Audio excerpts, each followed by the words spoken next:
ఓం నమో భగవతే శ్రీరమణాయ. చాలా సంతోషం నాయన.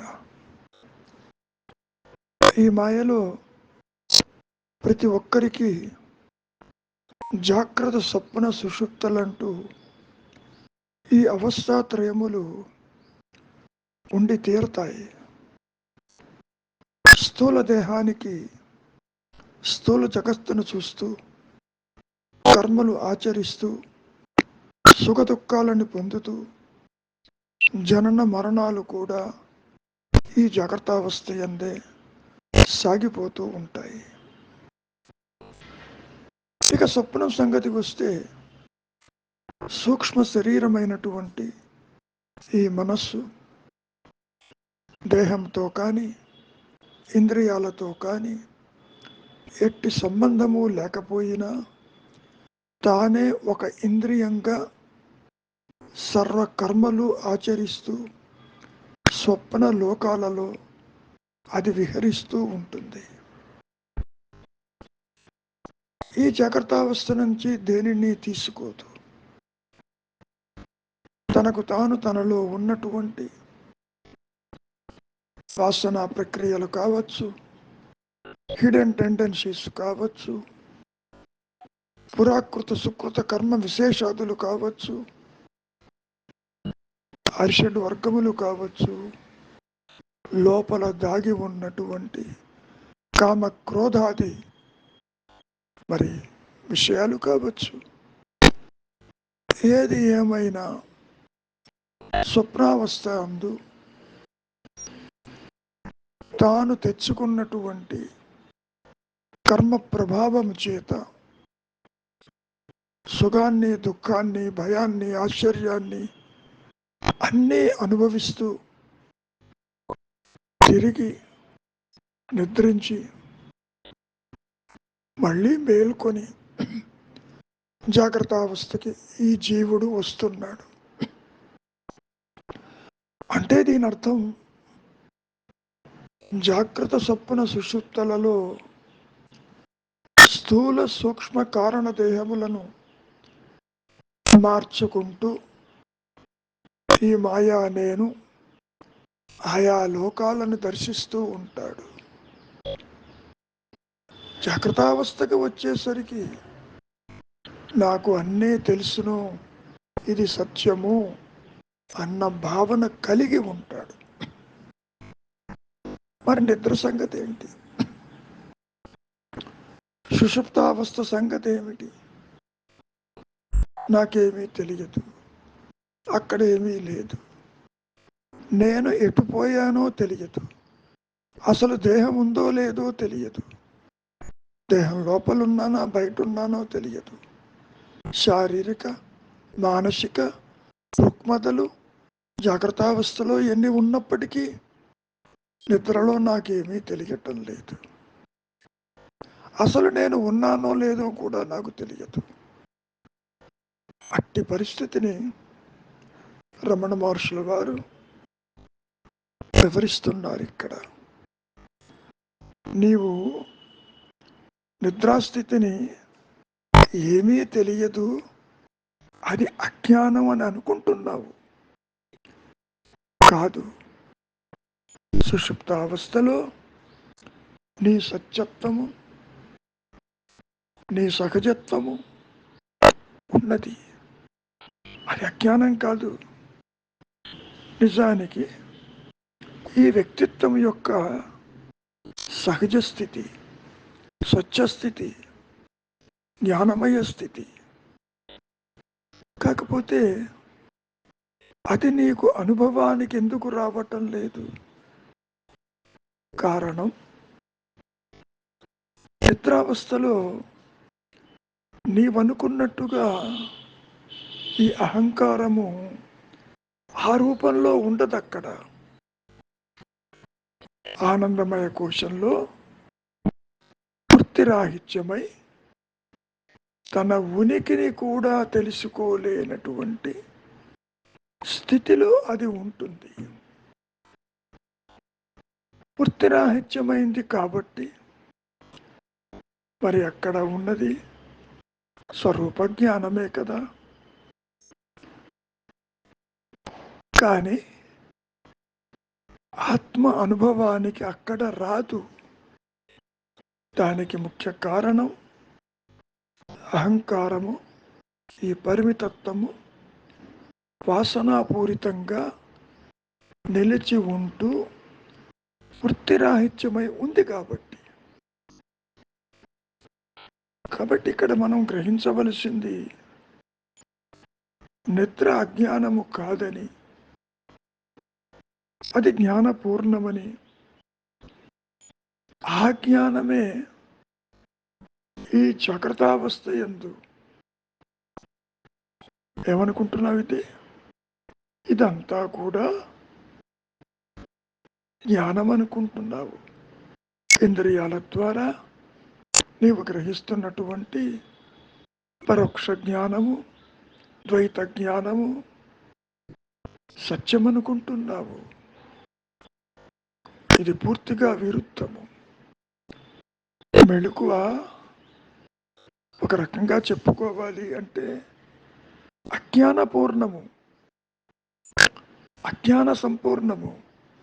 అంటే ఇది ఈ స్థితిలో ఆత్మ ప్రకాశిస్తున్న నీ స్వరూపము ఆత్మ అని తెలియదు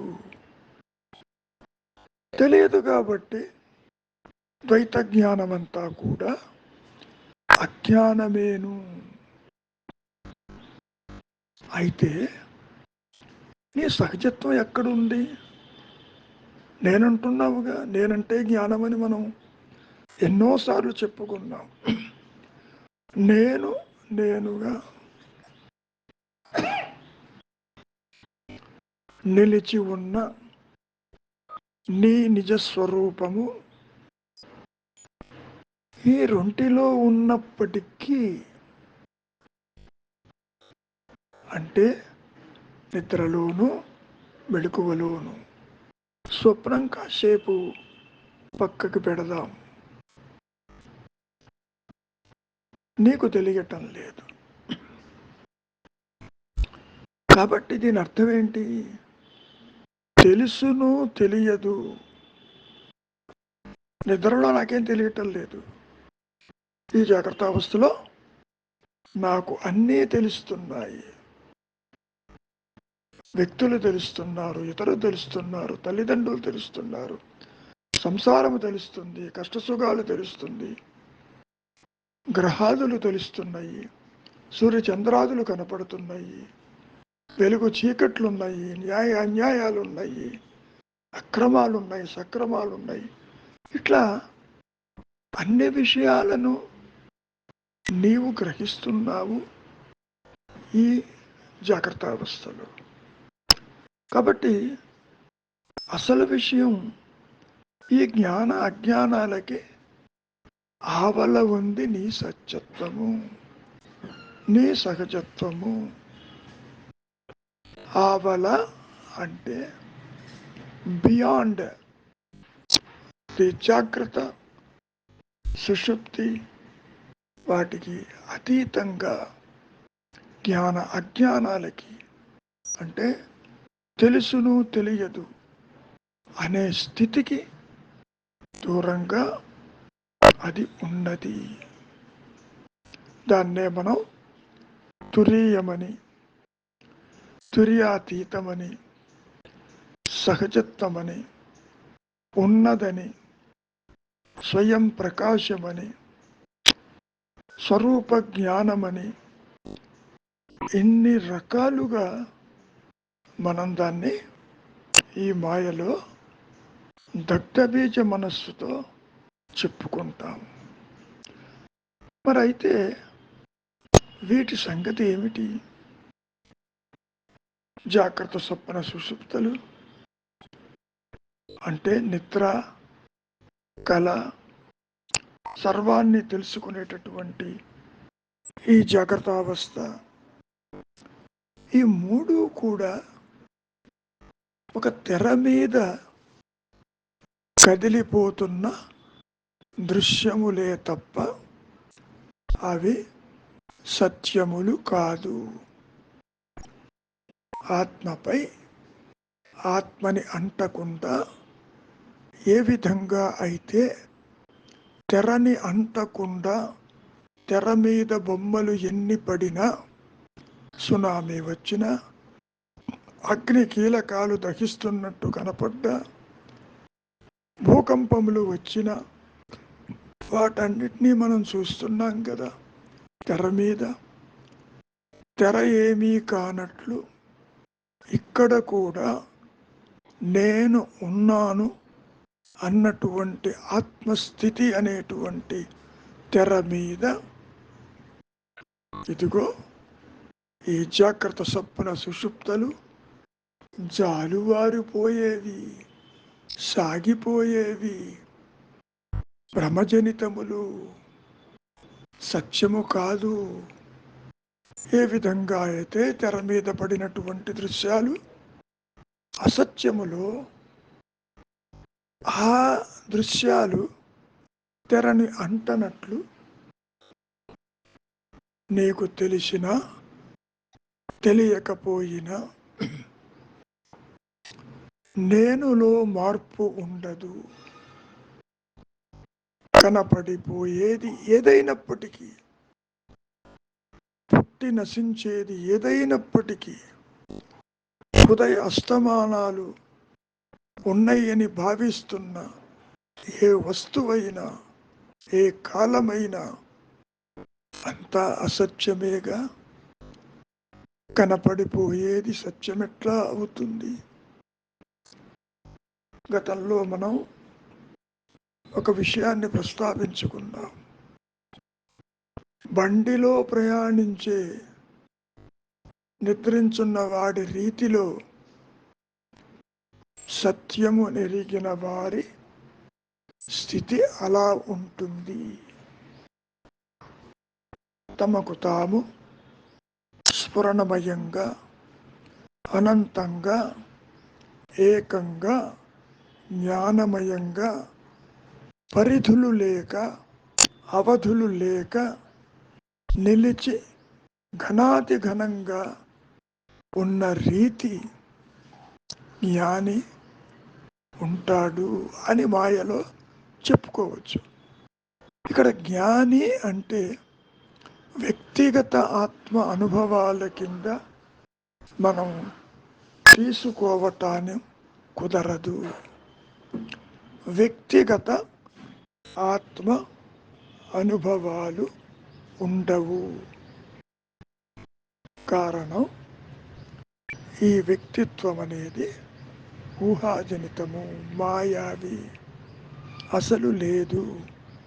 దీన్నే మహర్షుల వారు లోయర్ సెల్ఫ్ అని, ఆర్టిఫిషియల్ సెల్ఫ్ అని, ఇది ఒక పిశాచమని, అటు జడము కాదు ఇటు చైతన్యము కాకుండా మధ్యస్థంలో ఇది ఉద్భవించినట్లు కనపడుతుందని, అది మాయాజనితమని ఎన్నోసార్లు చెప్పటం జరిగింది.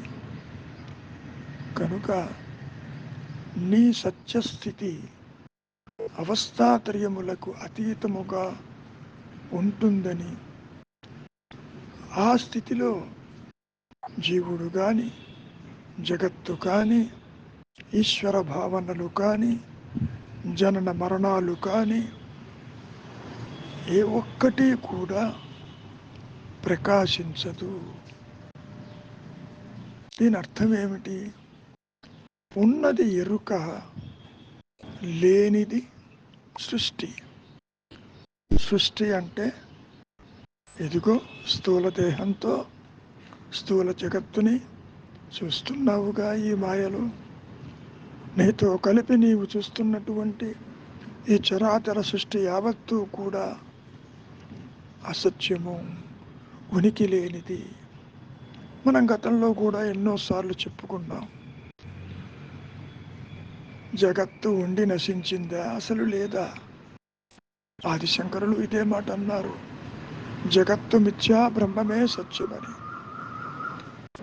మిథ్యా అంటే లేదని కాదు, ఒకదాని మీద ఆధారపడి అది ప్రకాశిస్తున్నది అన్న విషయం చెప్పటానికి మిథ్య అని అనడం జరిగింది.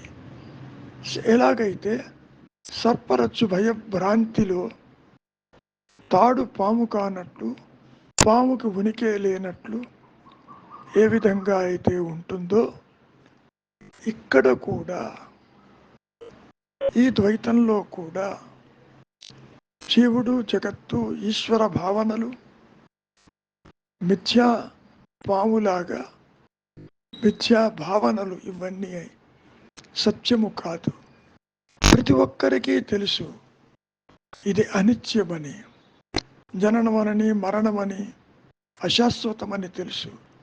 కానీ ఇది అసత్యమని మాత్రము తెలియదు. కారణం దేహాత్మబుద్ధి, వాసనలు, బంధాలు, రాగద్వేషాలు, శాస్త్ర వాసనలు ఒకటి కాదు. ఇవన్నీ కలిసి జీవుడు, జగత్తు, ఈశ్వర భావనలు, సత్యమన్న భావన తీవ్ర స్థాయిలో ఈ మాయలో నిలిచి ఉంటుందని మహర్షుల వారు చాలాసార్లు ప్రస్తావించారు. మరి దీనికి ఏ విధంగా మనం తెలుసుకోవచ్చు?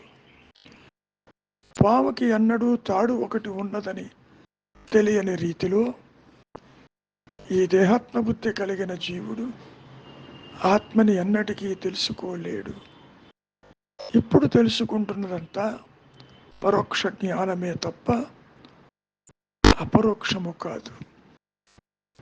అపరోక్ష జ్ఞానము ఒక్క ఆత్మ మాత్రమే, ఒక్క పరబ్రహ్మము మాత్రమే, ఒక్క తురీయము మాత్రమే. మరి ఏ విధంగా మనం వెళ్ళాలి? మౌనమే శరణ్యం. సత్యాన్ని చెప్పుకోవాలి అంటే మాటలతో కాదు, మనస్సుతో కాదు, ఇంద్రియాలతో కాదు, ఒక్క మౌనముతోనే. ఆది శంకరులు కూడా ఇదే విషయాన్ని ప్రస్తావిస్తూ మౌనం వ్యాఖ్యేన ప్రకటితం పరబ్రహ్మతత్వం యువానామంటూ చెప్పుకొచ్చారు. ఆ పరబ్రహ్మని, ఆ బ్రహ్మ జ్ఞానము కలిగినటువంటి స్థితిని ఏ విధంగా వర్ణించవచ్చును అన్నప్పుడు ఒక్క మౌనము చేతనే. ఆ మౌనం అనేది మహర్షుల వారు ఏ విధంగా నిర్వచించిన సంగతి మనం గతంలో కూడా చెప్పుకున్నాం. ఎరుకతో కూడిన ఆలోచన లేని మానసిక స్థితే మౌన స్థితి, సహజ స్థితి, తురీయ స్థితి, అనంత స్థితి. అవధులు లేక, పరిధులు లేక, తనకు తానుగా తనలోనే ఉన్నానన్న ఎరుకతో అద్వితీయంగా ప్రకాశిస్తున్న స్థితే మౌనము. చాలా తేలిక మాటలతో చెప్పాలి అంటే అంతా మౌనమే అన్నారు. ఉన్నదే మౌనం అన్నారు, ఉన్నదే ఎరుకన్నారు, ఉన్నదే అహంస్ఫురణ అన్నారు. ఉన్నది ఉన్నట్టుగా నిలిచి ఉండక నీవు ఎప్పుడైతే ఇది అని అది అని భ్రమ చెందుతున్నావో నీ సహజత్వానికి దూరమైనట్లుగా ఉంటుంది. నిజానికి ఈ మాయ ఆత్మను విడిచి ఉండదు. ఏ విధంగా అయితే బంగారు ఆభరణం బంగారాన్ని విడిచి విడిగా దానికి ఉనికి లేదు, ఇక్కడ కూడా జీవుడు, జగత్తు, ఈశ్వర భావనలు కలుగుతున్నటువంటి ఈ మాయ జీవుడికి ఆత్మని విడిచి విడిగా ఉనికి లేదు. అందుకనే మహర్షి ఏమంటున్నారు? మాయా ఈజ్ ది రియాలిటీ. ఆభరణం బంగారమేను అన్నప్పుడు మీకు ఏ అభ్యంతరము లేదుగా. ఇక్కడ కూడా ఉన్నదే ఎరుక, ఇదంతా ఎరుకేను, ఇదంతా సత్యమేను అని జ్ఞాన దృష్టితో చూచినప్పుడు సర్వం కల్విదం బ్రహ్మ, అంతా బ్రహ్మమేను, ఉన్నదే బ్రహ్మము చూచే దృష్టికోణంలో అది ఈ విధంగా కనపడుతుంది. వాసనల చేత, కోరిక చేత, బంధము చేత. నిజానికి జీవులు గాని జీవాత్మలు గాని అంటూ ఏది ఉండదు. ఉన్నది ఒకటే ఎరుక. దానికి మాయ కూడా ఒకటే ఉన్నది. ఒకే జీవభావన. ఆ జీవభావనకి ఇతరులు కనపడతారు మాయలో. అంతేగాని జీవులు, జీవాత్మలు, ఇతరులు అటువంటిది ఏది ఉండదు. భ్రమ అంటే మాయ. మాయ అంటే ఒక దాని మీద ఆధారపడి ప్రకాశిస్తుందని మనం గ్రహించాలి. ఉన్నది ఉన్నట్టు ప్రకాశిస్తూనే ఉన్నది, లేనిది లేనట్టు అదృశ్యమైపోతుంది. కాబట్టి నాయన, ఉన్నది ఆత్మ అంటే ఎరుక, ఉనికి లేనిది సృష్టి. మంచిది. మౌనమే నీ సహజత్వము.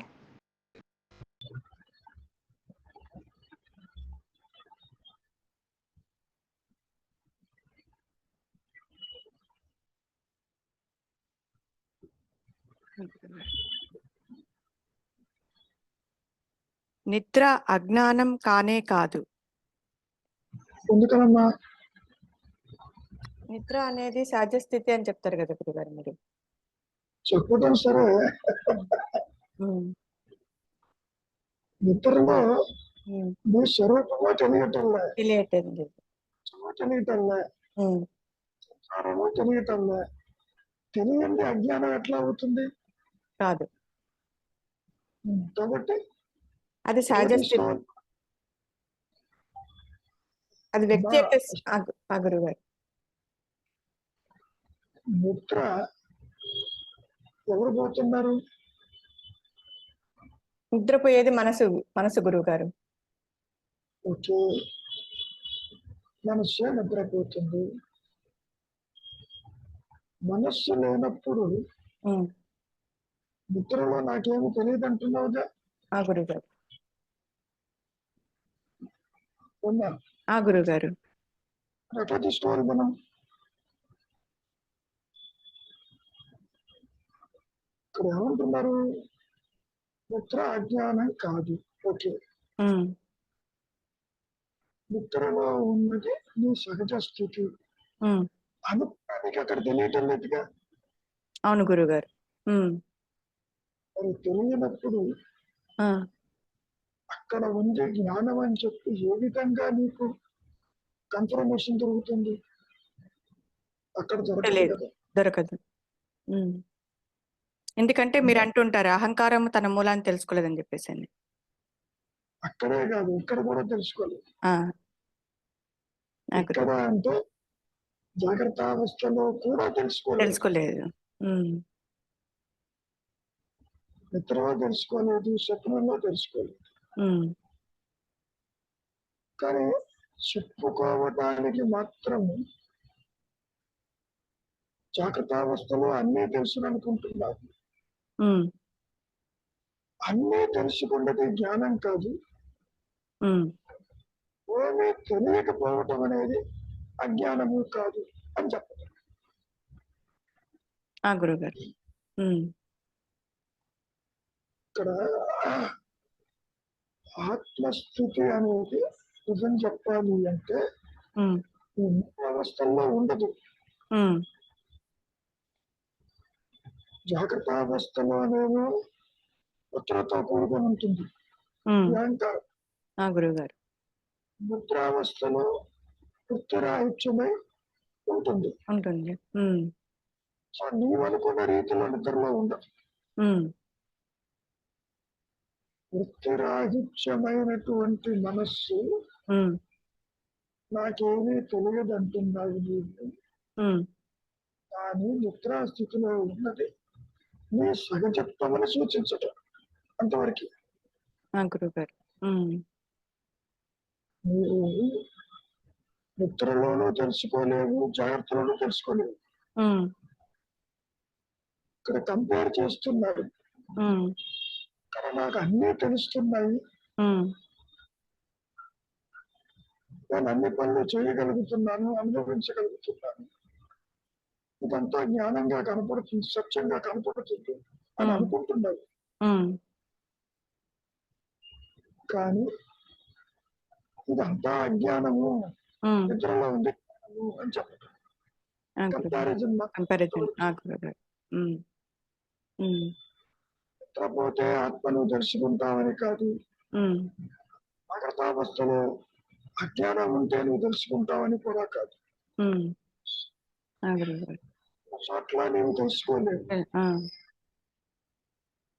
కానీ జాగ్రత్తావస్థలో మాత్రమే ఆ, వృత్తి ఇక్కడ కావాలి, ఉమ్. కుదరదు. అంటే అక్కడ నిద్రలో ఆ, అక్కడ ఉండే సహజ స్థితిని మనస్సు తెలుసుకోకపోవడం దాని లక్షణమా గురుగారు? మనస్సు నువ్వు అనుకున్న రీతిలో ఉండదు అక్కడ. ఉమ్, జాగ్రత్తావస్థలో ఉన్న మనస్సు, ఉమ్, అహంకారము, వ్యక్తిత్వం అట్లా ఉండదు అక్కడ. ఉమ్, ఉమ్. అది ఏ రూపంలో ఉంటుందనేది తెలియదు. తెలియదు కాదు, ఆత్మగానే ఉంటుంది. ఆత్మ తెలుసుకోలేకుండా ఉంటుంది. అంటే దాని లక్షణమా గురుగారు? నిద్రలో తెలుసుకోకుండా ఉండకపోవడం దాని లక్షణమా? అంటే మరి వృత్తిరాహిత్యమైతే నువ్వు తెలుసుకోలేదా? ఆ, వృత్తిరాహిత్యమైతే వృత్తిలో ఉంటే తెలుసుకుంటావు. తెలుసుకుంటుంది. కరెక్ట్. వృత్తిరాహిత్యమైనప్పుడు అనుకున్న రీతిలో ఉండదు. ఇతరులు భాషల్లో గీసలు అన్నీ ఉంటాయి, వాడి జోలికి పోదు. వృత్తిరాహిత్యమై ఉంటుంది. అమ్మా, అది కూడా ఒక రకమైన యాక్టివిటీ,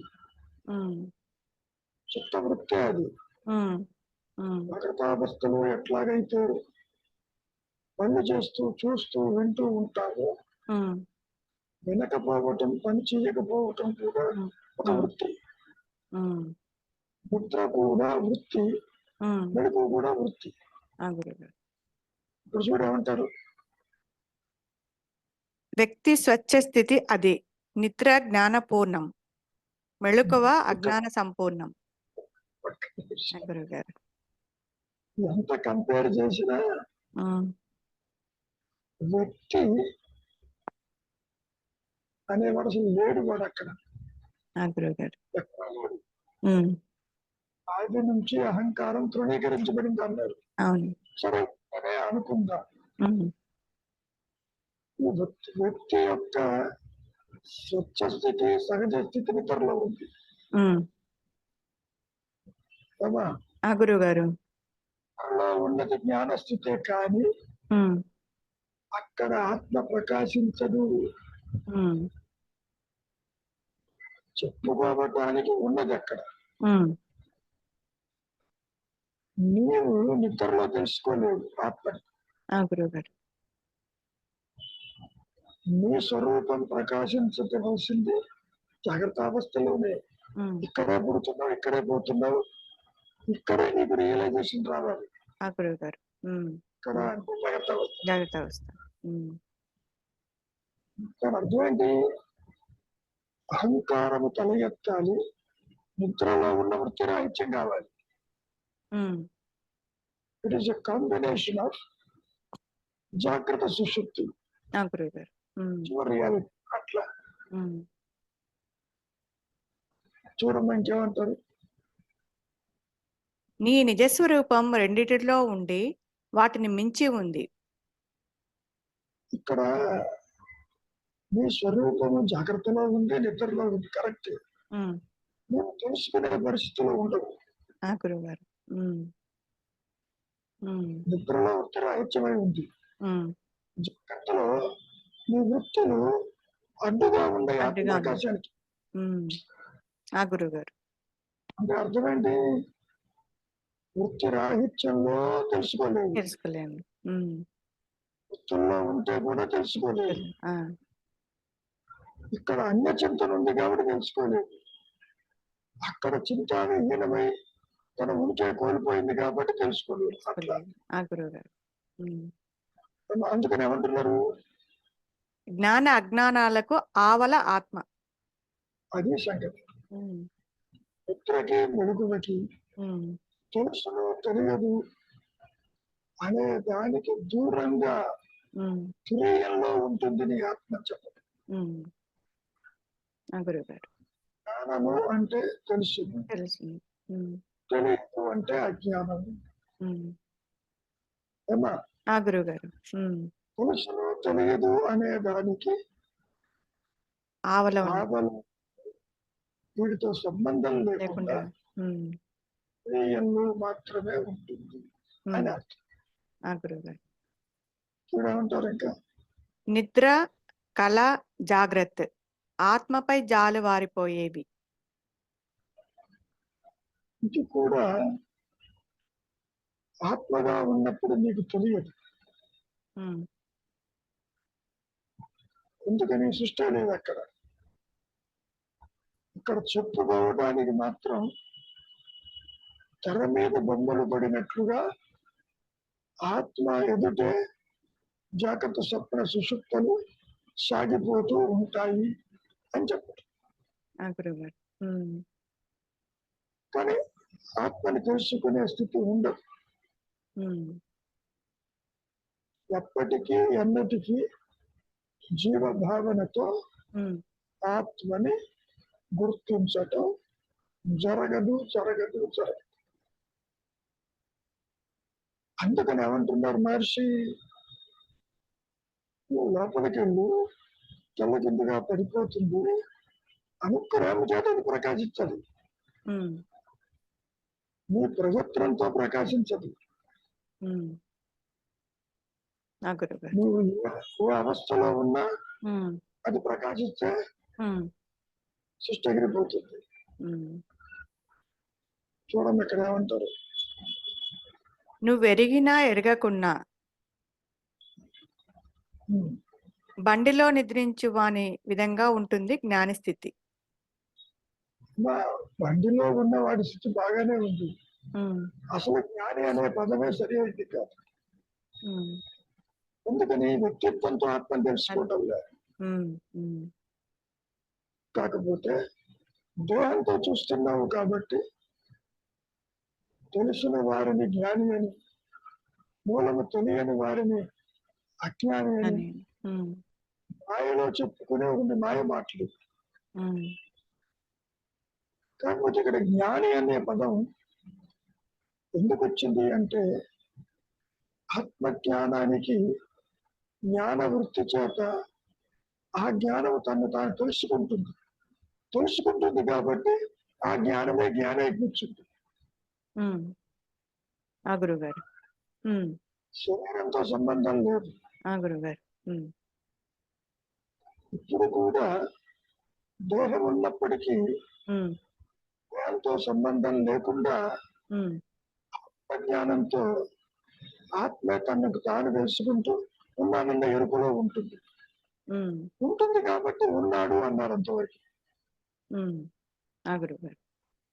జ్ఞాని అనే పదం, అజ్ఞాని అనే పదం మాయలో చెప్పుకునే ఒక అజ్ఞాన జనితమైన స్టేట్మెంట్ అది.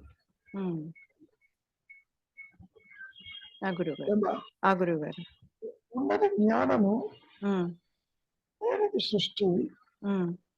జ్ఞానులు అజ్ఞానులంటూ ఎవరు ఉండరు. త్రిపురారహస్యంలో కూడా ఎవరిని మీరు గుర్తించలేరు, జీవన్ముక్తుల్ని. జీవించి ఉండగానే అక్కడ ఆత్మజ్ఞాన అజ్ఞానియ సామాన్యుడా మూలము తెలిసి ఉన్నాడా అని తెలియకమ్మా. ఈ మనస్సుకి అందదు. బావిలో అందరూ చూస్తూ ఉంటారు, అందరూ. నువ్వు దేహాదులు గుర్తుపడతావు తప్ప ఆత్మను గుర్తుపెట్టే సామర్థ్యం నీకు లేదు. నువ్వు ఇక్కడ గుర్తుపట్టలేవు, బయట గుర్తుపట్టలేవు.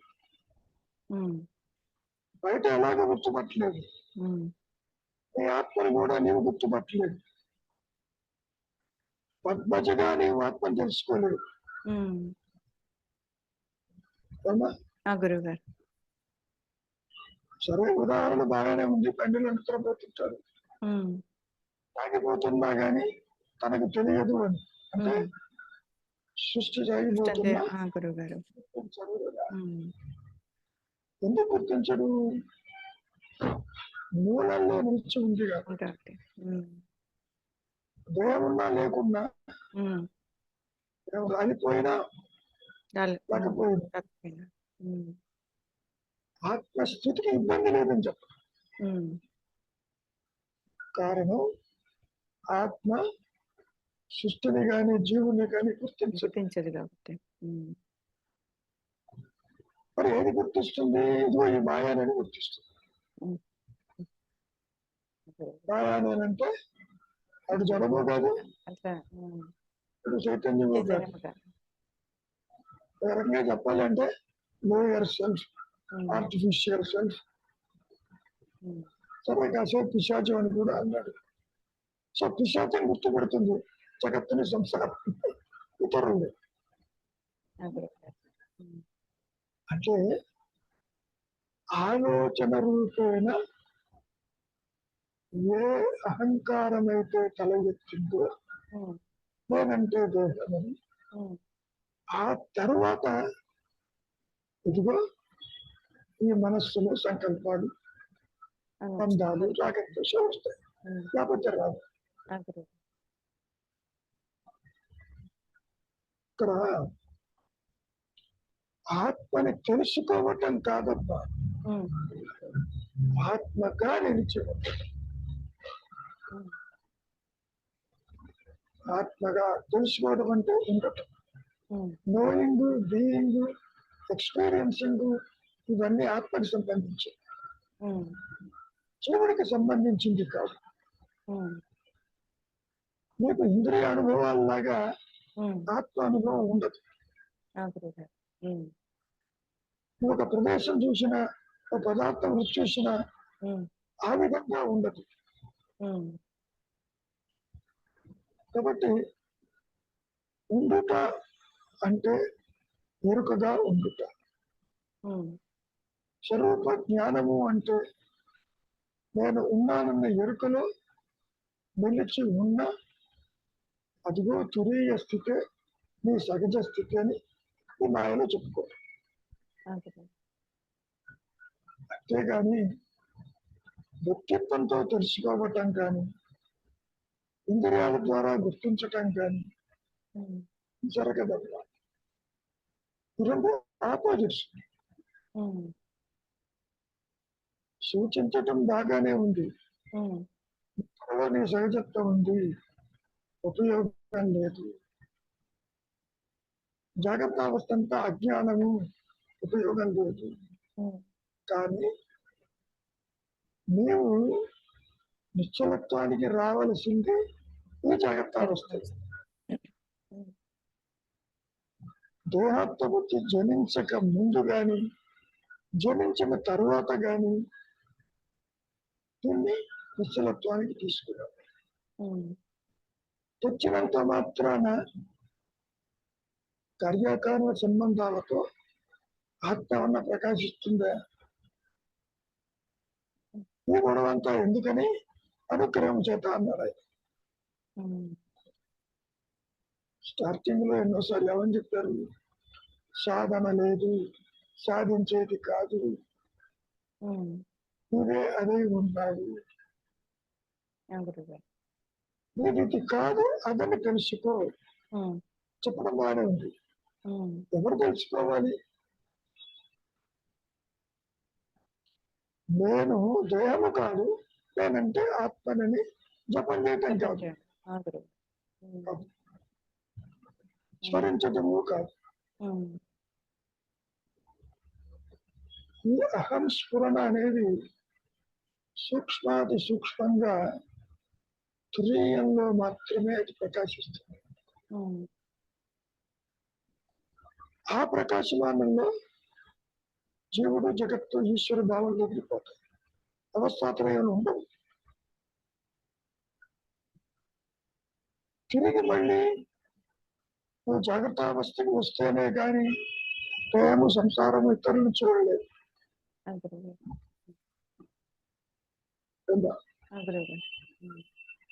స్వరూప జ్ఞానంలో క్రియల్లో నీ దేహము సంసారము జగత్తు సృష్టి యావత్తు ఎగిరిపోయి ఉంటుంది, ఉండదమ్మా. కారణం సృష్టిని చూచేది ఆత్మ కాదు, మాయానే.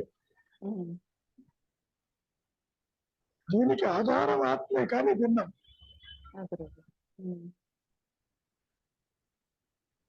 హృదయ గ్రంథిలో ఒక సూక్ష్మంగా ఉంటుంది మనస్సు. అది ప్రొజెక్ట్ చేస్తుంది జగత్తు, ఇతరులు, సృష్టి.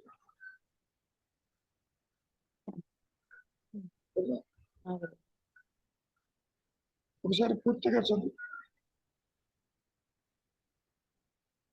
నిద్ర అజ్ఞానం కానే కాదు, ఓకే. వ్యక్తి స్వచ్ఛ స్థితి అది. నిద్ర జ్ఞానపూర్ణం, మెళకువ అజ్ఞాన సంపూర్ణం. నీ నిజస్వరూపం రెండిటిలో ఉండి వాటిని మించి కూడా ఉంది. జ్ఞాన అజ్ఞానాలకు ఆవలది ఆత్మ. నిద్ర, కళ, జాగ్రత్త ఆత్మపై జాలువారిపోయేవి, నువ్వెరిగినా ఎరగకున్నా కూడా. బండిలో నిద్రించువాని విధంగా ఉంటుంది జ్ఞానస్థితి. అన్ని బాగానే ఉన్నాయి. నీకు తెలిసినా తెలియకపోయినా యాక్చువల్గా జాగ్రత్త స్వప్న సుషుప్తల స్థితిలో ఆత్మ ఉన్న ప్రకాశిస్తున్న నీ సహజత్వమని తెలియదమ్మా. ఎందుకని? నీ దృష్టి పరోక్షంగా ఉంది ఇక్కడ. దృష్టి అంటే ఏ జ్ఞానంతో అయితే, ఏ సాపేక్ష జ్ఞానంతో అయితే, ఏ పరోక్ష జ్ఞానంతో అయితే దేహము జగత్తు సంసారము ఇతరులు జనన మరణాలు చూస్తున్నారు, ఆ సాపేక్ష జ్ఞానంతో నీవు ఆత్మను తెలుసుకోలేదు. ఇది పరోక్ష జ్ఞానం. ఒక రకంగా చెప్పాలి అంటే ఒక ఉనికి లేని అభాస కాంతి. అటు పూర్ణ జ్ఞానం అయితే గొడవే లేదు, పూర్ణ జ్ఞానం కాదు. అందుకని దీని ఏమన్నారు? Relative knowledge, సాపేక్షము. అపూర్ణత ఉంది ఇక్కడిది. ఈ అహంకారానికి, ఈ వ్యక్తిత్వానికి ఆత్మ ఎదుటే ప్రకాశిస్తుంది, కానీ ఆత్మని తెలుసుకునే సామర్థ్యం దీనికి లేదు. అది రీడింగ్ ది పాయింట్. అర్థమైంది. ఏమైనా రవి? గురుగారు చెప్పనన్నా. ఇప్పుడు నిద్రావస్థలోను జాగ్రత్త అవస్థలోను, నిద్రావస్థలో వృత్తిరాహిత్యమై ఉన్నా కూడా అక్కడ అహంకారం మిగిలే ఉంటుంది. జాగ్రత్త అవస్థలో వృత్తి యాక్టివిటీ ఉన్నా కూడా అహంకారం మిగిలే ఉంటుంది. కానీ నా నిద్రావస్థలో వృత్తిరాహిత్యం అయి ఉంది, అక్కడ నిశ్చల స్థితిలో ఆలోచనలు లేవు, కానీ అహంకారం ఉంది. ఇప్పుడు స్వరూప జ్ఞానానికి తను ప్రకటించదలుచుకున్నప్పుడు అది ఏ స్థితిలో ఉన్నా అది ప్రకటించదలుచుకుంటుంది, అది నిద్రావస్థలో ఉన్నా జాగ్రత్త అవస్థలో ఉన్నా. కానీ మన ఈ భగవాన్ చెప్తుంది ఏంటంటే, శిశువుగా జన్మించక తప్పదు అంటే పూర్తిగా అజ్ఞానంలో ఉన్నప్పుడు మాత్రమే అది సాధ్యపడుతుంది అనడానికి ఎలా? అది ఎందుకంటే ఇటుపక్క చూస్తే అది ఏ స్థితిలో ఉన్నా అది తను ప్రకటించదలుచుకున్నప్పుడు ప్రకటిస్తుంది. నిద్రావస్థ నిజంగా అది సహజ స్థితికి దగ్గరగా ఉంది, అక్కడ ఇంకా ఎక్కువ అవకాశం ఉంటుంది, ఎందుకంటే ఆలోచనలు ఉత్తిరాహిత్యమై ఉన్నాయి కాబట్టి. కానీ అది ప్రకాశించే నీకు తెలియదు స్వరూపం. అక్కడ విశేషం ఏంటంటే నిద్రలో పూర్ణ జ్ఞానం ఉంది, అది గురుగారు. ప్రకాశిస్తూ, కానీ నీ స్వరూపం అని తెలియదు. కాబట్టి జాగ్రత్త అవస్థలోనే మెలకువతో ఉండాలి, అన్యత్వాన్ని గుర్తిస్తూ ఉండాలి, గుర్తించకుండా అంతర్ముఖం కావాలి. ఏమైనా వ్యక్తిత్వం ఎత్తాలి, వ్యక్తిత్వం రావాలి. ఇంద్రియాల ద్వారా నీవు అన్యత్వాన్ని చూడటానికి ప్రయత్నం చేయాలి. అట్ ది సేమ్ టైం అన్యత్వం చూడకుండా ఉన్నప్పుడు అనుగ్రహంతో ఆత్మ ప్రకాశిస్తుంది ఆ స్థితిలో. అంటే ఇక్కడ జాగ్రత్త అవస్థలో కూడా మనం నిశ్చల స్థితికి వరకే నీ ప్రయాణం అనుకున్నప్పుడు నిద్రావస్థలో నిశ్చల స్థితి ఉంది, జాగ్రత్త అవస్థలో నిశ్చల స్థితి ఏర్పడుతుంది. కాకపోతే అహంకారం రెండు చోట్ల మిగిలే ఉంటుంది అక్కడ. మరి అలా రెండు సమానంగానే ఉన్నాయి ఇప్పుడు ఆ స్థితిలో. కరెక్ట్. కానీ జాగ్రత్త అవస్థలో నిశ్చలంగా ఉన్నానన్న జ్ఞానం కలిగి ఉంటాడు. అవును. నిద్రా స్థితిలో నిద్రపోతున్నాను, వృత్తులేవన్న జ్ఞానం నీకు ఉంటుంది. అందుకని ఏమంటున్నారు మహర్షి, జాగ్రత్త అవస్థలో నిశ్చల స్థితికి వచ్చావు, ఇక్కడ నాకేం కనపట్టలేదు, శూన్యంగా ఉంది అని అంటున్నావంటే నిశ్చల స్థితికి వచ్చావు, నువ్వు ఆత్మని కూడా అన్యంగా చూడదలుస్తున్నావు. ఇక్కడ ఉంటుంది కానీ అన్యత్వాన్ని చూడదు. స్ట్రైట్ వే ఇది మూలానికి వెళ్ళిపోతుంది. మూలానికి వెళ్ళిపోయినప్పుడు అది ప్రకాశించాలి ఈ జాగ్రత్త అవస్థ.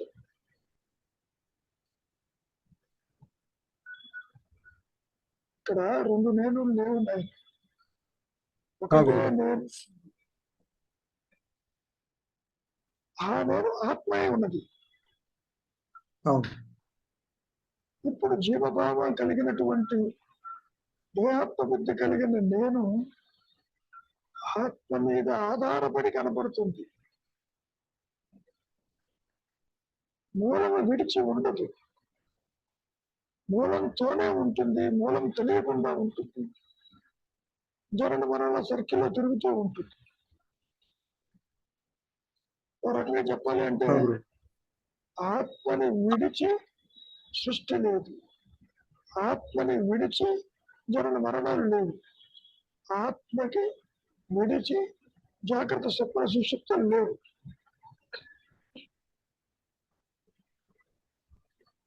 కాబట్టి జాగ్రత్త అవస్థలో మాత్రమే నువ్వు విచారం చేయాలి.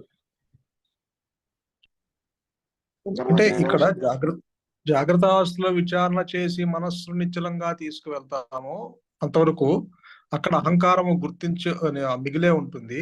నిద్రావస్థలో కూడా నిశ్చలంగా తీసుకెళ్ళకపోయినా తనకు తాను నిశ్చలంగా ఉంటుంది, అహంకారం మిగిలే ఉంటుంది. రెండు చోట్ల నువ్వు అనుకున్నట్టుగా ఉండదు ఈ అహంకారం. అక్కడ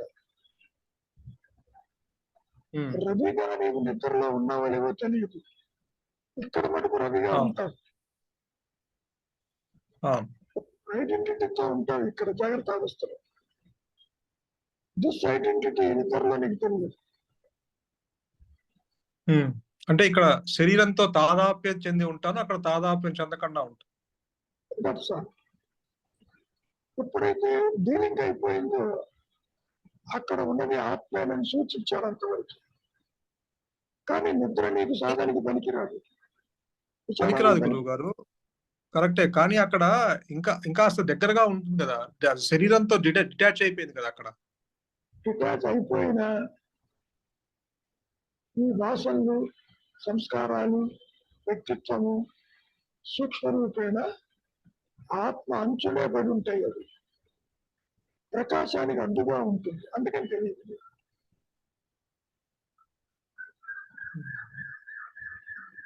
ఎందుకు తెలియదు?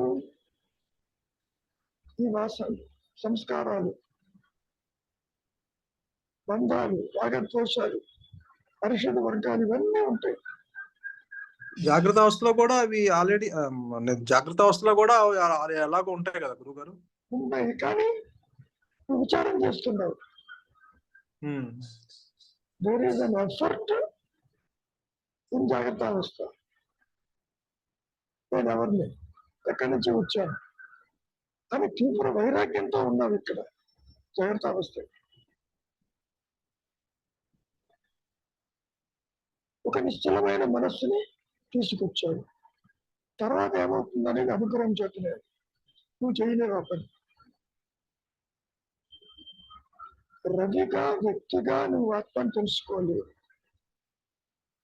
జాగ్రత్తావస్థలో ఆత్మ ప్రకాశంలో రవి ఎగిరిపోతాడు, ఉన్నాడు. అంతవరకు చూసే రవి ఏమైపోయిందన్న ప్రశ్న కూడా రాదు. మరి ఆత్మ ఏమైనా కొత్తగా వచ్చినట్టు ఉంటుందా? అదే ఉండదు. అది ఎట్లా ఉంటుందంటే అన్యత్వము లేక ఏక చింతనలో ఉన్నట్టుగా ఉంటుంది. స్వరూప జ్ఞానము అన్యత్వము లేకుండా నువ్వేది అన్యంగా చూడవు. నేను ఉన్నానన్న ఎరుక అది ప్రకాశిస్తుంది. ఆ స్థితిలో పొరపాటున కూడా జగత్ ఏమైంది, సంసారం ఏమైంది అనేటువంటి ఒక స్థితి ఉండదు.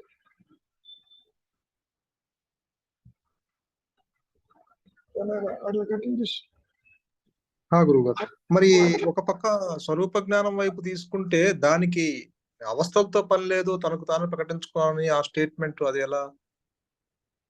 అది ప్రకటిస్తూనే ఉన్నదని చెప్పటం. దానికి మతిమరుపు లేదు, కాసేపు ఆగటం లేదు, కాసేపు పనిచేయటం లేదు, కంట్రాక్షన్ లేదు, ఎక్స్పాన్షన్ లేదు, ఒకే రీతిలో ఉంటుంది. Ever present consciousness. అది ఓకే గురువు గారు. నేనేమంటున్నానంటే స్వరూప జ్ఞానము తన్ను తాను ప్రకటించుకుంటానికి జాగ్రత్త అవస్థని పిక్ చేసుకోవాల్సిన అవసరం లేదు కదా. ఏ అవస్థ ఉన్నా అక్కడ ప్రకటించున్నప్పుడు అహంకారం ఎగిరిపోతుంది కదా. నువ్వన్నది అక్షర సత్యం. కానీ నీవు శిశువుగా జన్మించేది ఇక్కడ నిద్రలో కాదు. నీ జనన మరణాలు ఎక్కడ? జాగ్రత్త అవస్థలో. జాగ్రత్త అవస్థలో పుడుతున్నావు, జాగ్రత్త అవస్థలో మరణిస్తున్నావు. దేహాత్మకు ఇక్కడే ఉంది, దేహాత్మ ఇక్కడే పోతుంది. జాగ్రత్త అవస్థ నిద్రలో పోవటంలే, నిద్రలో లయమైంది అంతవరకు. నిద్రని ఎందుకు సూచిస్తున్నారు? నీ సహజత్వం ఉన్నదని చెప్పడానికి. అంతేగాని నిద్రపోతే ఆత్మ ప్రకాశము, పెరుగుతూ ఉంటే దూరం అని కాదు. ఇందాక స్టేట్మెంట్ ఏమిటి? బండిలో నిద్రిస్తున్న వాళ్ళగా జ్ఞాని ఉంటాడు అని. అంటే the realization must be in wakeful state, not in dream, not in sushupti. ఇక్కడ దేహాత్మ బుద్ధి దూకాలి, ఉత్తరాహిత్యం కావాలి, స్వరూప జ్ఞానం ప్రకాశించాలి. అట్లా ఉంటుంది.